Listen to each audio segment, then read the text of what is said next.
अस्सलाम वालेकुम friends, welcome back to Top Smarties. Drama serial Inteha. नशीन जो कि अरूसा को कठपुतली बनाकर इस्तेमाल करना चाहती थी, लेकिन अरूसा अपनी जहानत की वजह से उसके पल्लू से नहीं बंधी बल्कि उससे छुटकारा हासिल किया और उसकी असलियत बहुत जल्द पहचान गई।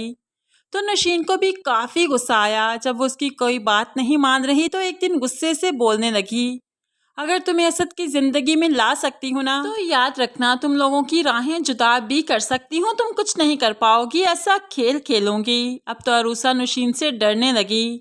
असद से जाकर कहती है कि नशीन आंटी मुझे कठपुतली बनाकर इस्तेमाल कर रही थी, मैं उनके हाथों में खिलौना थी। उन्होंने मुझे धमकी दी है कि वो मुझे आपसे अलग कर देंगी।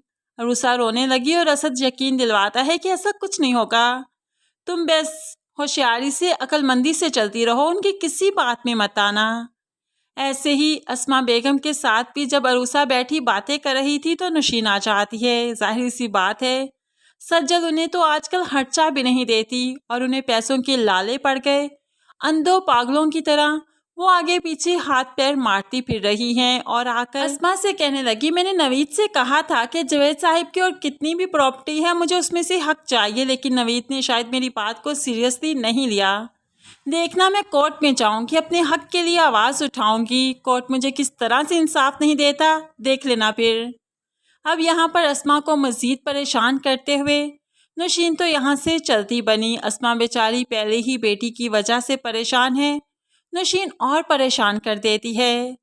नवीद तो फ़ाहद के ऑफिस पहुँच गया, उसे धमकाता है कि तुमने अच्छा नहीं किया हमारे साथ, तुम्हें फर्श से अर्श पर बिठा दिया, क्या कुछ किया तुम्हारे लिए, ये सारा बिजनेस तुम्हारे लिए हमने सेट किया, मेरे बाबा ने, सिर्फ इसलिए कि अनम ने तुम्हारे घर आना था, तुम्हारी ज़िंदगी में आना था। जब वही तुम्हारी ज़िंदगी में नहीं रही तो देखना तुम्हारे साथ मैं करता क्या हूँ, तुम्हें तुम्हारी औकात याद करवा दूंगा। अब नवीद हर मुमकिन कोशिश करेगा कि फ़ाहद से सब कुछ छीन ले, उसे सड़क पर ले आए।